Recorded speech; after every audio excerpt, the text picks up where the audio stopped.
To my YouTube channel. तो आज मैं आ गई हूँ फिर से एक नए केक के डिज़ाइन के साथ। और आज मैं बहुत दिनों के बाद लॉन्ग वीडियो लेके आई हूँ। और ये वाली जो केक की वीडियो है, यानी कि जो मुझे केक का ऑर्डर मिला था ना, ये मुझे एटलीस्ट 1 महीने पहले ही मिला था। इसे मैंने शूट भी किया सारी चीज़ें, बट आप सबके साथ शेयर करने का बिल्कुल भी मौका नहीं मिला क्योंकि टाइम नहीं था, जिसकी वजह से मैं शॉर्ट वीडियोज़ जो थी वो अपलोड कर रही थी सारी एडिटिंग करके। तो यहाँ पे ये जो केक था ना, हमारा 2 kg का केक था, लेकिन इसे हमें टॉल हाइटेड में नहीं बनाना था। ये सेमी फॉन्डेंट केक का डिज़ाइन हमें मिला था। साथ में इसमें फ्रेश मैंगोज़ के साथ हम पूरे केक की फिलिंग करेंगे और आउटर फ्रॉस्टिंग को जितना सिंपल हो सके उतना रखेंगे। और साथ में कस्टमर ने मुझे कहा था कि हमें स्टिकर वर्क नहीं चाहिए, हमें फॉन्डेंट वर्क ही चाहिए। तो आप इसमें जो फॉन्डेंट की डेकोरेशन है ना, बहुत छोटी और बहुत कम बनाना, और केक को जितना हो सके सिंपल जितना है उतना ही आप रखना। मैंने उन्हें बहुत सारी चीज़ें सजेस्ट की थी केक डेकोरेशन से रिलेटेड, बट उन्हें केक बहुत ज़्यादा हौच पौच नहीं चाहिए था, बहुत सिंपल सा डिज़ाइन चाहिए था। क्योंकि उन्होंने कहा कि एटलीस्ट हमें क्या होता है ना, बाद में केक को कट करके खाना होता है, तो बहुत ज़्यादा फॉन्डेंट वर्क अगर रहेगा तो केक भी वेस्ट हो जाता है और प्राइजेज़ भी थोड़े ज़्यादा इंक्रीज़ हो जाते हैं। तो ये सारी चीज़ें होती हैं। और ये भी मेरी परमानेंट ही क्लाइंट है जिन्होंने अभी तक मुझसे बहुत सारे केक के ऑर्डर्स लिए हैं अपने हर एक ओकेजन्स पे। तो ये उन्हीं का केक का ऑर्डर था। यहाँ पे केक से रिलेटेड जो भी मेजरमेंट है, एक यानी कि मैंने केक टिन कितना लिया है, कितना मैंने प्रीमिक्स यूज़ लिया है, सारी चीज़ें मैं आपको डिस्क्रिप्शन में दे दूँगी। सेम केक डिज़ाइन को आप 1 kg या 2 kg में जैसा भी हो वैसा कस्टमाइज़ कर सकते हो, टॉल हाइट में या शॉर्ट हाइट में। और बहुत ही अच्छा सा ब्यूटीफुल सा केक बनाने की हम पूरी कोशिश करेंगे। और साथ में ना, ये जो केक था, यानी कि जो मेरी क्लाइंट थी, उन्होंने अपने हस्बैंड को ये केक देना था उनके बर्थडे पे। और वो एक राइटर हैं, और ऐसे वो एक जो है वो गवर्नमेंट एम्प्लॉय भी हैं और साथ में वो राइटर हैं। उनकी जो बुक्स है वो अमेज़ॉन में भी बहुत पब्लिश होती हैं, आप वहाँ से भी उसे परचेज़ कर सकते हो। और ऐसे बहुत सारी वेबसाइट में भी उनकी जो बुक्स है वो सेल होती हैं।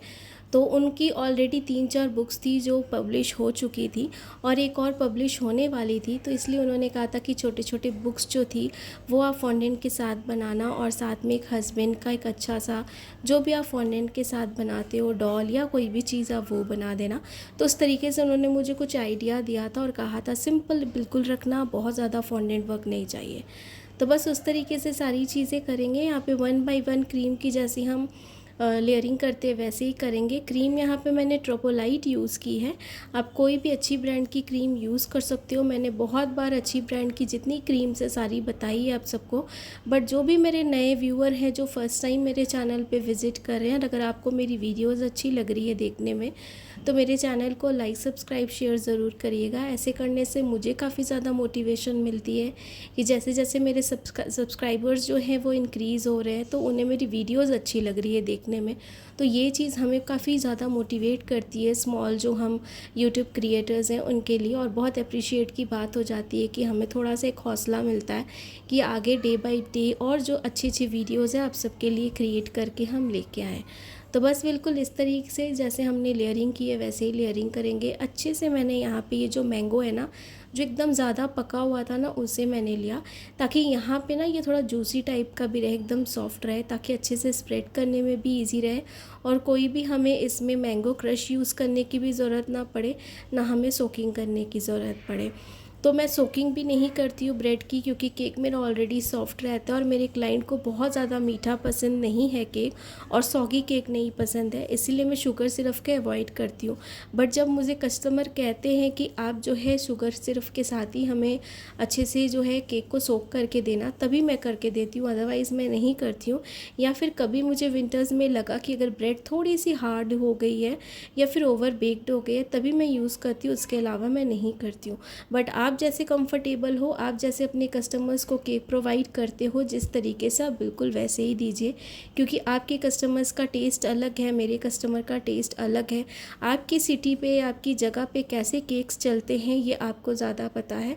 और मेरे सिटी में, जहाँ पे मैं जिस लोकेलिटी में रहती हूँ, टाउन में रहती हूँ, वहाँ पे केक मेरे कस्टमर्स को किस तरह के पसंद है, यहाँ पे या फिर वहाँ पे केक कैसे जो ज़्यादा चलते हैं, मैं उसके हिसाब से सारी चीज़ें बनाती हूँ। अब अपनी जगह के हिसाब से जो केक के चार्जेस हैं, जो डिलीवरी चार्जेस है, जो टेस्ट है, सारी चीज़ें वैसे ही बनाओ।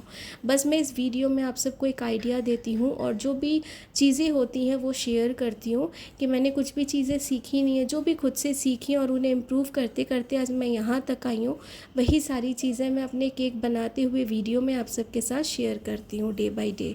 तो यहाँ पे एक बिल्कुल अच्छे से पूरी लेयरिंग करेंगे। प्रोसेस जो है वो हमारा सेम है, 1 बाय 1 अच्छे से लेयरिंग करते जाएंगे क्रीम की। और ये मैंगो क्रश जो है, यानी कि जो फ्रेश मैंगो की क्रशेज़ है, प्यूरी जो भी हमने यूज़ किया है, वो सारा इस तरीके से लगा देंगे। साइड्स पे भी अगर आप देख रहे हो, मैं क्रीम को ना अच्छे से साइड बाय साइड रिमूव करते जाती हूँ, जिससे हमारा जो केक है ना बिल्कुल ज़्यादा स्ट्रेट रहता है, कुछ भी टेढ़ा मेढ़ा नहीं होता, एकदम परफेक्ट रहता है जैसे आप देख रहे हो।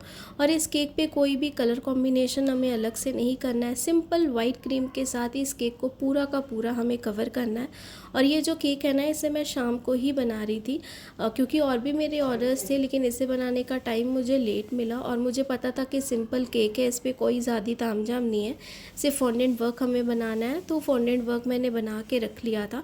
तो केक की फ्रॉस्टिंग जो है हमने लास्ट में करी थी और उसके बाद फॉन्डेंट वर्क यहाँ पे लगाने के बाद इस केक को हमने कस्टमर को दे दिया था। और साथ में जो केक था ये हमारा सेल्फ पिकअप केक था, तो इसके कोई भी जो डिलीवरी चार्जेस है वो हमने नहीं लिए थे।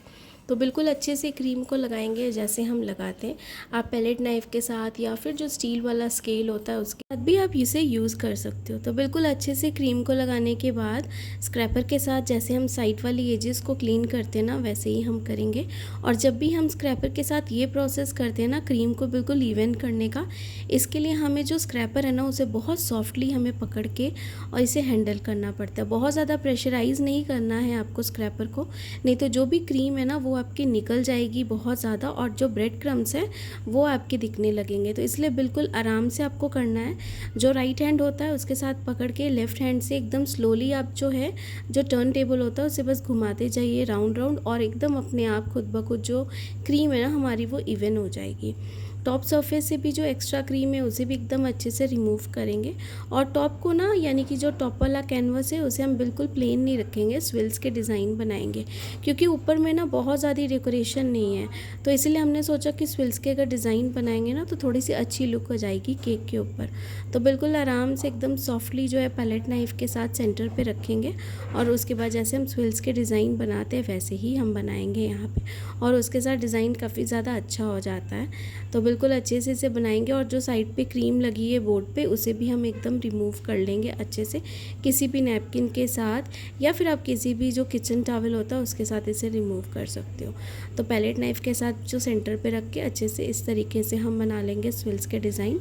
और पैलेट मैंने बिल्कुल सेंटर पे ही रखी थी, जैसे जैसे टर्न टेबल हम घुमाते जाएंगे वैसे वैसे ही जो हमारी पैलेट नाइफ़ है ना वो खुद ब खुद एकदम अपनी स्पेस से निकल के बिल्कुल जहाँ तक हमें चाहिए वहाँ तक खुद ब खुद आ जाएगी। तो यहाँ पे ये डेकोरेशन का पार्ट है, और डेकोरेशन के पार्ट में हमने जो छोटी छोटी सारी चीज़ें बना ली थी फॉन्डेंट की, ये वो है।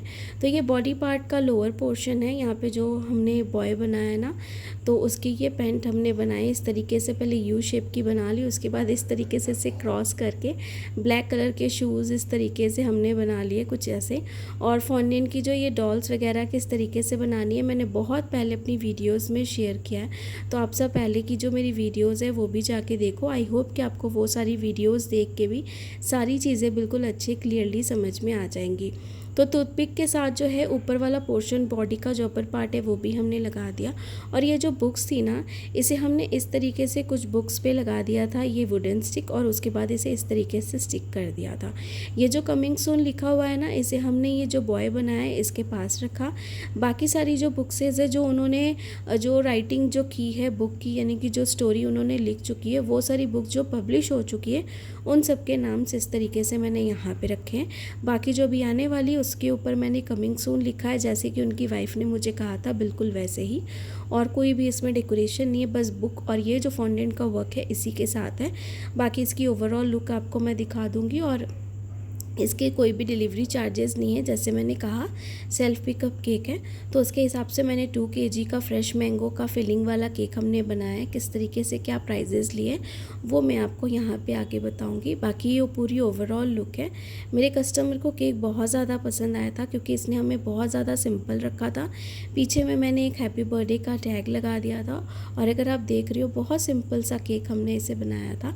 और इस केक का जो पूरा प्राइस था ना, 2 केजी का हमारा केक था, 1500 मैंने चार्ज किया था। आप अपनी जगह के हिसाब से ज़्यादा कम जैसा है वैसा चार्ज कर सकते हो।